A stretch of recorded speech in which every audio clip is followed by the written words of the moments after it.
เสกสรรสุนทรกราบเจิมก่อนหายหุ่นเฮียงหอนคอยว่าขึ้นจูลีวันทาลมสั้นฟ้าว่าปองเท่าจักรวา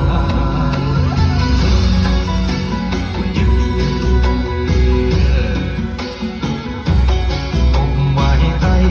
พาทิพย์บดีแต่วันนี้ดาวดึงเน้นสูงวัน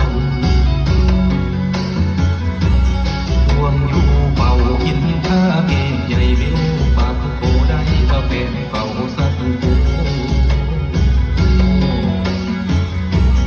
ขึ้นมโน